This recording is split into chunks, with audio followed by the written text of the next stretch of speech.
Astro ഹീലിംഗിന്റെ പുതിയൊരു എപ്പിസോഡിലേക്ക് എല്ലാവർക്കും സ്വാഗതം. അപ്പോൾ ഇന്നത്തെ റീഡിങ് എന്താണെന്ന് നമുക്ക് നോക്കാം. ഇതാണ് നമുക്ക് കിട്ടിയിരിക്കുന്ന ആ ഒരു സ്പ്രെഡ്. നിങ്ങൾ സ്റ്റക്കായി നിൽക്കുന്നത് പോലെ, വളരെ ബുദ്ധിമുട്ട് ഉള്ളത് പോലെ തോന്നുന്നു. വല്ലാത്ത ഒരു ശൂന്യതയോ അല്ലെങ്കിൽ ഹാർട്ട് ബ്രോക്കൺ അങ്ങനെ ഒരു സിറ്റുവേഷൻ ആയിരിക്കാം. വല്ലാത്ത ഒരു സങ്കടം, വളരെ നിരാശനായി വേറൊരു വ്യക്തി നിങ്ങളോട് ഇങ്ങനെ പെരുമാറിയല്ലോ എന്നുള്ള ഒരു ദേഷ്യം എല്ലാം നിങ്ങളുടെ ഉള്ളില് ഉണ്ട് എന്ന് കാണാം. അവര് നിങ്ങളെ വേദനിപ്പിച്ചിട്ടുണ്ടാകാം, നിങ്ങളെ അവഗണിച്ചു, നിങ്ങളുമായിട്ട് അവര് ഒരു അകലം പാലിച്ചിട്ടുണ്ടാകാം, നിങ്ങളെ ഒറ്റയ്ക്കാക്കിയിട്ട് അവര് പോയിട്ടുണ്ടാകാം, നിങ്ങളുടെ ഇമോഷൻസിനെ വില കൽപ്പിച്ചിട്ടുണ്ടാവില്ല.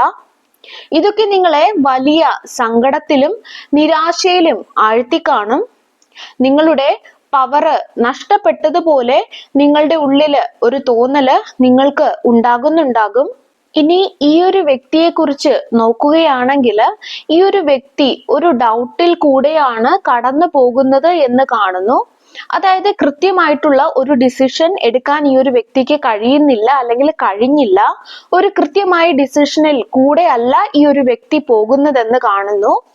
ഒരു സമയത്ത് അവർക്ക് നിങ്ങളുടെ കൂടെ നിൽക്കണം എന്നുണ്ട്, അങ്ങനെയൊക്കെ നടക്കണം എന്നുള്ള ആഗ്രഹമൊക്കെ അവർക്കുണ്ട്. എന്നാൽ ചില സമയത്ത് ഈ ബന്ധത്തിലെ ചില കാര്യങ്ങള് അവർക്ക് കൈകാര്യം ചെയ്യാൻ പറ്റാത്ത സാഹചര്യത്തില് അങ്ങനെ വരുമ്പോൾ അവർക്ക് ഇത് വേണ്ട എന്നും തോന്നുന്നുണ്ട്. അവര് ഒരു ഡൗട്ട്ഫുൾ ആയിട്ടുള്ള ഒരു സിറ്റുവേഷനിൽ ആണ് ഇപ്പോഴും ഉള്ളത് എന്ന് മനസ്സിലാക്കാം. നിങ്ങളെ വെച്ച് കമ്പയർ ചെയ്ത് നോക്കുമ്പോൾ ഈ ഒരു വ്യക്തി കുറച്ച് നാരോ മൈൻഡ് ആണെന്ന് തോന്നുന്നു, അല്ലെങ്കിൽ അങ്ങനെ കാണുന്നു. അതായത് റിലേഷൻഷിപ്പ് അല്ലെങ്കിൽ പാർട്ട്ണർഷിപ്പിന്റെ കാര്യത്തില് നിങ്ങൾക്ക് ഒരുപാട് സ്നേഹമായാലും, അല്ലെങ്കിൽ ഒരു റിലേഷൻഷിപ്പ് ആവുമ്പോൾ ചെറിയ ചെറിയ പ്രശ്നങ്ങളൊക്കെ ഉണ്ടാകും. അങ്ങനെ പ്രശ്നങ്ങളോ വിമർശനങ്ങളോ ഒക്കെ വന്നാലും അത് വേണ്ട രീതിയിൽ എടുക്കാനും അത് മനസ്സിലാക്കാനും ഒക്കെ നിങ്ങൾക്ക് സാധിക്കും. എന്നാല് ഈ ഒരു വ്യക്തിയെ സംബന്ധിച്ചിടത്തോളം അവർക്ക് വിമർശനങ്ങളോ പ്രശ്നങ്ങളോ ഒന്നും തന്നെ നേരിടാനുള്ള കഴിവ് ഇല്ല എന്നുള്ളതാണ്. അവർക്ക് അത് എന്തിനു വേണ്ടിയിട്ടായിരുന്നു എന്ന് മനസ്സിലാക്കാൻ സാധിക്കുന്നില്ല. അത് കൃത്യമായ രീതിയിൽ കൈകാര്യം ചെയ്യാൻ അവർക്ക് സാധിക്കില്ല. അതുകൊണ്ട് തന്നെ ആയിരിക്കണം ഇങ്ങനെയുള്ള സംശയങ്ങൾ റിലേഷൻഷിപ്പിൽ ഉണ്ടാകുന്നത്.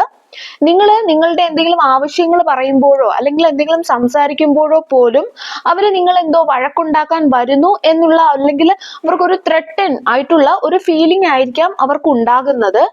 ഈ ഒരു വ്യക്തി എന്ന് പറയുന്നത് നിങ്ങളെ പോലെ വിശാലമായി ചിന്തിക്കാൻ കഴിവുള്ള ഒരു വ്യക്തി ആയിരിക്കില്ല. എന്തെങ്കിലും പ്രശ്നം ഉണ്ടാകുമ്പോൾ അത് ഒരുമിച്ചിരുന്ന് സംസാരിച്ച് അത് തിരുത്തിയാല് തീരാവുന്ന ആ ഒരു കാര്യമേ ഉള്ളൂ എന്ന് മനസ്സിലാക്കാനോ, അല്ലെങ്കിൽ അവർക്ക് അതിനൊന്നും താല്പര്യം ഇല്ലാത്തതുപോലെ, അല്ലെങ്കിൽ അതൊന്നും അവർക്ക് പറ്റില്ല എന്നുള്ള രീതി ആ ഒരു പ്രശ്നങ്ങളെ സോൾവ് ചെയ്യുന്നതിന് പകരം അത് കണ്ടില്ല അല്ലെങ്കിൽ കേട്ടില്ല എന്ന് നടിക്കുന്നത് പോലെ, അതുപോലെ ഇപ്പോഴേ ഇങ്ങനെയാണെങ്കിൽ കുറച്ച് വർഷം കഴിഞ്ഞാല് എങ്ങനെ ആയിരിക്കും എന്നുള്ള ഒരു നെഗറ്റീവ് ചിന്തകളാണ്. അത് സോൾവ് ചെയ്ത് അല്ലെങ്കിൽ ആ ഒരു പ്രശ്നം പരിഹരിക്കുന്നതിന് പകരം ഇങ്ങനെയൊക്കെയാണ് അവർ ചിന്തിക്കുന്നത്. നിങ്ങൾക്ക് ചിലപ്പോൾ ഈ വ്യക്തി അങ്ങനെ ആയിരിക്കില്ല എന്ന് തോന്നിയേക്കാം, പക്ഷേ എങ്കില് അവരുടെ ഉള്ളില് ഇങ്ങനെ ഈ പറഞ്ഞതുപോലുള്ള ചിന്തകളുണ്ട്. അതുകൊണ്ടാണ് പലപ്പോഴും സ്റ്റാൻഡ് എടുക്കുന്നതിന് അവർക്ക് ആ ഒരു സംശയം ഉണ്ടാകുന്നത്. അവർക്ക് കാര്യങ്ങള് സ്വയം അട്ടിമറിക്കുന്ന ഒരു ശീലമുണ്ടെന്ന് കാണാം. കാരണം നമുക്ക് ഇവിടെ ഡെവിൽ കാർഡ് കിട്ടിയിരിക്കുന്നു. ഡെവിൽ കാർഡ് കാണിക്കുന്നത് കൺട്രോൾ ആൻഡ് മാനിപ്പുലേഷൻ ആണ്. അതായത് ചിലപ്പോൾ ആരെങ്കിലും അവരെ കൺട്രോൾ ചെയ്യുന്നുണ്ടാകാം, അല്ലെങ്കിൽ മാനിപ്പുലേറ്റ് ചെയ്യുന്നുണ്ടാകാം. ചിലപ്പോൾ ഇത് അവരുടെ അമ്മയോ അല്ലെങ്കിൽ അച്ഛനോ വേണമെങ്കിലും ആകാം. ചിലപ്പോൾ അവർക്ക് പ്രായം ഉണ്ടെങ്കിലും സ്വയം തീരുമാനമെടുക്കാത്ത ഒരു വ്യക്തിയാകാം. അമ്മയായിരിക്കാം അവർക്ക് എന്ത് ചെയ്യണം എന്നുള്ളതൊക്കെ പറഞ്ഞു കൊടുക്കുന്നത്, അങ്ങനെയുമാകാം. അല്ലെങ്കിൽ അച്ഛനാകാം, കൺട്രോളിംഗ് ആയിട്ടുള്ള ഒരു പാരന്റ് ആകാം. എന്തു തന്നെ ആയാലും അവരുടെ ലൈഫിലെ പല തീരുമാനങ്ങളും ഈ വ്യക്തികളാകാം എടുക്കുന്നത്. അതായത് മറ്റുള്ളവർ പറയുന്നത് കേൾക്കാതെ എനിക്ക് എന്താണ് ഇപ്പോഴും നല്ലത് എന്ന് സ്വയം ചിന്തിച്ച് തീരുമാനം എടുക്കുന്ന ആ ഒരു ഫേസിലേക്ക് ഈ ഒരു വ്യക്തി എത്തിയിട്ടുണ്ടാകില്ല. നമ്മൾ മാമാസ് ബോയ് ഡാഡീസ് ഗേൾ എന്നൊക്കെ പറയുന്ന പോലെ, അതായത് എന്തോ ഒരു രീതിയിൽ ഒരു പാരന്റൽ ഇഷ്യൂ ഈ ഒരു വ്യക്തിക്ക് ഉണ്ട് എന്ന് മനസ്സിലാക്കാം. അതിപ്പോ മെയിൽ ആയാലും ഫീമെയിൽ ആയാലും ഇവിടെ ജെൻഡർ ഞാൻ പറയുന്നില്ല.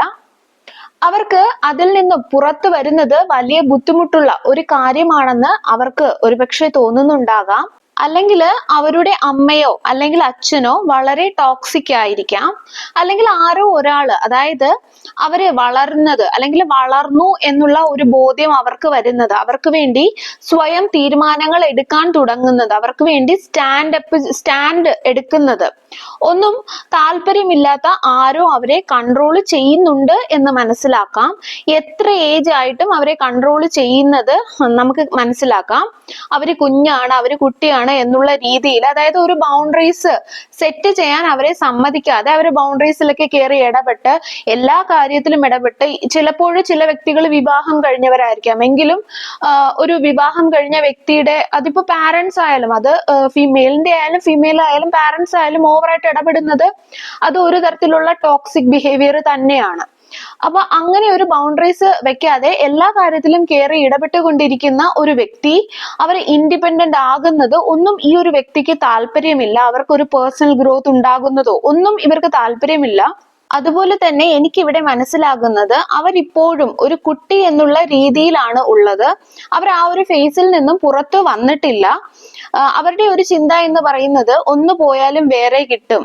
അവർക്ക് അങ്ങനെയൊക്കെ ഉള്ളൊരു ചിന്തയാണ്. അവർക്കെന്ന് പറയുന്നത് സ്നേഹം എന്താണെന്നുള്ളത് കൃത്യമായിട്ടും അറിയില്ല. സ്നേഹം അല്ലെങ്കിൽ ആ ഒരു ലവ് എന്ന് പറയുന്നത് ഇങ്ങനെ അല്ല എന്നുള്ളത് അവർക്ക് അറിയില്ല. അതുകൊണ്ട് തന്നെയാണ് ചെറിയ പ്രശ്നങ്ങൾ വരുമ്പോൾ പോലും അവർക്ക് സംശയങ്ങൾ ഉണ്ടാകുന്നത്, തീരുമാനങ്ങൾ എടുക്കാൻ സാധിക്കാതെ വരുന്നത്, അവരുടെ പാർട്ട്ണറിന്റെ വിഷമങ്ങൾ കാണാൻ കഴിയാതെ വരുന്നത്.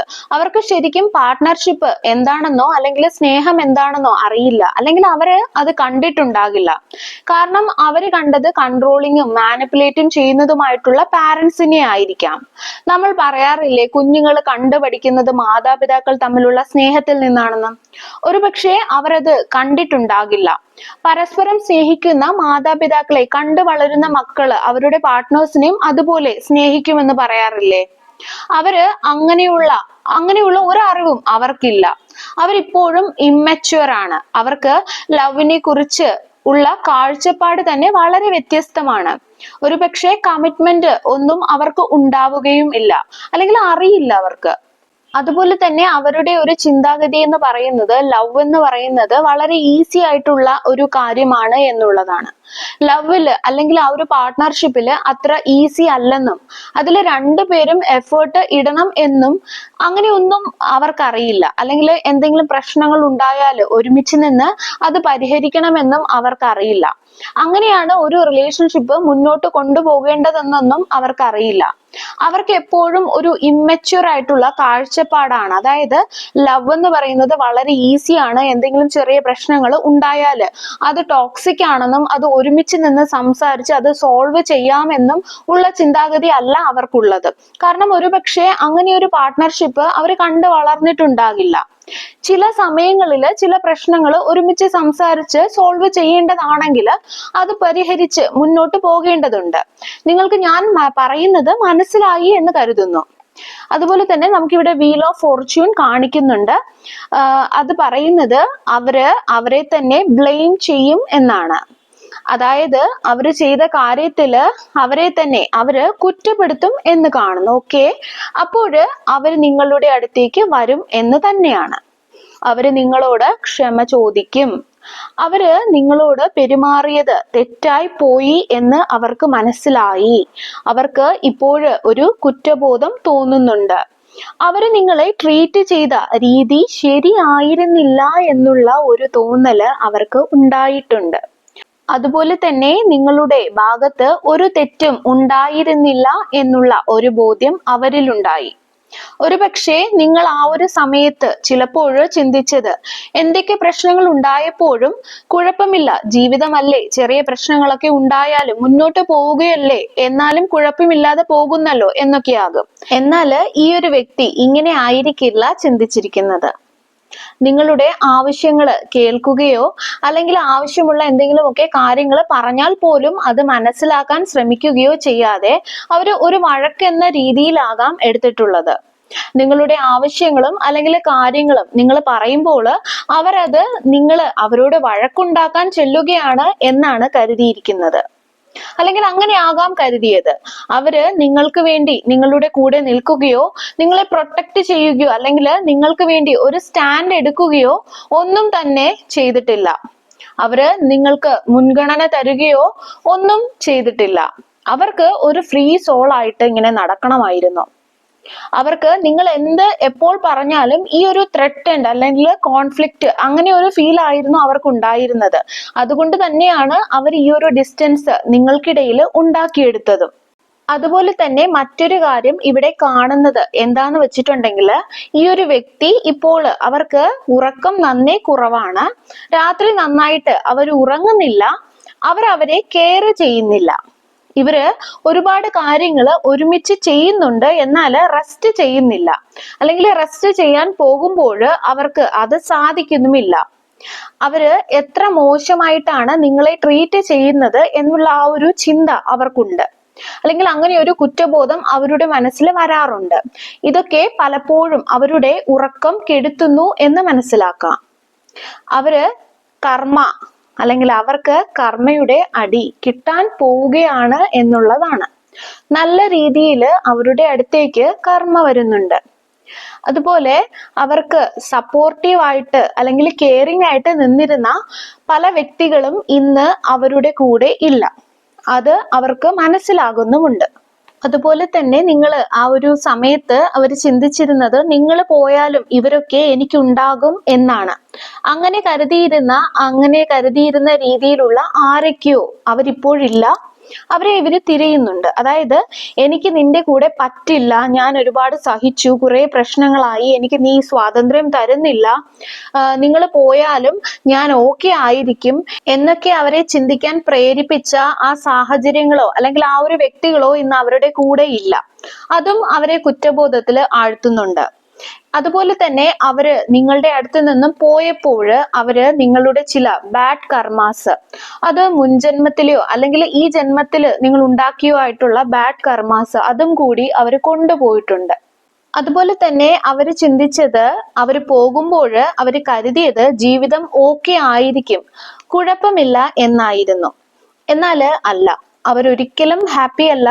അവര് മുൻപ് സന്തോഷത്തോടെ ചെയ്തുകൊണ്ടിരുന്ന ഒരു കാര്യങ്ങളും അവരെ ഇപ്പോൾ സന്തോഷിപ്പിക്കുന്നില്ല. അതുപോലെ പെട്ടെന്ന് അവർക്ക് വല്ലാത്ത സങ്കടം, വിഷമം ഒക്കെ തോന്നി തുടങ്ങി. ഒരിക്കല് അവർ അവരുടെ കൂടെ ഉണ്ടാകുമെന്ന് വിചാരിച്ച വ്യക്തികളെല്ലാം ഇന്ന് അവരുടെ കൂടെ ഇല്ല. ഒരിക്കല് അവരെ ആവശ്യമായിരുന്ന വ്യക്തികള് ആരും ഇന്ന് അവരുടെ ഒപ്പമില്ല. യഥാർത്ഥത്തില് ഇവർ ആരും അവരെ സ്നേഹിച്ചിരുന്നില്ല അല്ലെങ്കിൽ അവരെ കെയർ ചെയ്തിരുന്നില്ല. അതുകൊണ്ട് തന്നെ അവര് ഇപ്പോൾ കഴിഞ്ഞുപോയ എല്ലാ കാര്യങ്ങളെയും കുറിച്ച് ഓർത്ത് വല്ലാത്ത വിഷമത്തിലാണ്. ഇത് നിങ്ങളെക്കുറിച്ച് ഓർമ്മിക്കാനും കുറ്റബോധം തോന്നിപ്പിക്കാനും ഒരു കാരണം കൂടെയാണ്. ഇത് അവർക്ക് നിങ്ങളുടെ അടുത്തേക്ക് തിരിച്ചു വരാനുള്ള ഒരു കാരണമാകും. കാരണം അവർ എല്ലാവരിലും നിങ്ങളെയാണ് തിരയുന്നത്. അതായത് നിങ്ങൾ അവരോട് എത്രത്തോളം നല്ലതായിരുന്നു, നിങ്ങൾ എത്ര കെയറിങ്ങും സ്നേഹവും ഒക്കെ ആയിരുന്നു, അതാണ് അവര് തിരയുന്നത്. എന്നാൽ അത് അവർക്ക് ആരിലും കാണാനും ഇന്ന് സാധിക്കുന്നില്ല. നിങ്ങളുടെ എനർജി അവർക്ക് ആരിലും കാണാൻ സാധിക്കുന്നില്ല. വേറെ ആരും അവരെ യഥാർത്ഥത്തില് കെയർ ചെയ്യുന്നില്ല എന്നതാണ്. ഈ വ്യക്തികൾ പറഞ്ഞത് കേട്ടത് തെറ്റായി പോയി, ഇവരൊന്നും നല്ലതായിരുന്നില്ല എന്ന് ഇവർക്ക് മനസ്സിലായി. ഇവരാണ് യഥാർത്ഥത്തില് പല പ്രശ്നങ്ങളും സൃഷ്ടിച്ചത് എന്നുള്ള ഒരു ബോധ്യമുണ്ടായി. ഇവരുമായിട്ട് ഇവരിപ്പോൾ വഴക്കിലായിരിക്കാം. ആ സമയത്ത് ഇവര് അവരെ വെച്ച് കമ്പയർ ചെയ്ത് നോക്കുന്നുണ്ട്. അപ്പോൾ നിങ്ങൾ എത്രയോ നല്ലതായിരുന്നു എന്നുള്ള ഒരു റിയലൈസേഷൻ ഇവർക്കുണ്ടാകുന്നു. എന്തെങ്കിലും പ്രശ്നങ്ങൾ ഒക്കെ ഉണ്ടാകുമ്പോൾ അല്ലെങ്കിൽ എന്തെങ്കിലും സ്വരച്ചേർച്ച ഉണ്ടാകുമ്പോൾ അതൊക്കെ സംസാരിച്ച് പരിഹരിക്കാൻ പറ്റുന്നതാണെങ്കിൽ പരിഹരിക്കാവുന്നതാണ്. അങ്ങനെയൊക്കെയാണ് ഒരു പാർട്ട്ണർഷിപ്പ് എന്നൊക്കെയുള്ള ഒരു ബോധ്യം ഈ ഒരു വ്യക്തിക്ക് ഉണ്ടായി. അല്ലെങ്കിൽ ഈ ഒരു വ്യക്തിക്ക് നിങ്ങൾക്ക് അവരോടുണ്ടായിരുന്ന ആ ഒരു സ്നേഹമൊക്കെ റിയലൈസ് ആയി. അവരോട് നിങ്ങൾക്കുണ്ടായിരുന്ന കൈൻഡ്നെസ് എല്ലാം അവർക്ക് ബോധ്യമായി. നിങ്ങൾ അവരെ കെയർ ചെയ്തിരുന്നത്, നിങ്ങൾ അവരോട് കാണിച്ച ആ ഒരു റെസ്പെക്ട് എല്ലാം നിങ്ങളുടെ ബന്ധത്തെ നിലനിർത്തുന്നതിനും അല്ലെങ്കിൽ നിങ്ങൾ അത്രത്തോളം ആ ഒരു ബന്ധത്തെ വിലമതിക്കുന്നത് കൊണ്ടുമാണെന്നുള്ളതൊക്കെ അവർക്ക് മനസ്സിലായി. അവര് നിങ്ങളെ മറ്റുള്ളവരുമായിട്ട് കമ്പയർ ചെയ്ത് നോക്കുന്നത് കാണാം.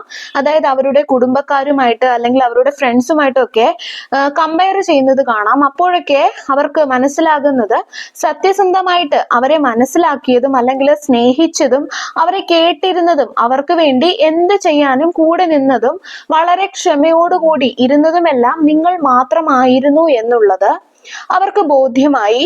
അവരെ സത്യസന്ധമായി കെയർ ചെയ്തതും അവരെ സത്യസന്ധമായി സ്നേഹിച്ചതും പ്രശംസിച്ചതും അതുപോലെ അവരുടെ കുറവുകളിലും കൂടെ നിന്നതും നിങ്ങളായിരുന്നു എന്നുള്ള ഈ ഒരു റിയലൈസേഷൻ തന്നെയാണ് അവർക്ക് സ്വയം അവരോട് ദേഷ്യം തോന്നാനും അല്ലെങ്കിൽ നിരാശ തോന്നാനും ഒക്കെ ഇടയാക്കിയത്.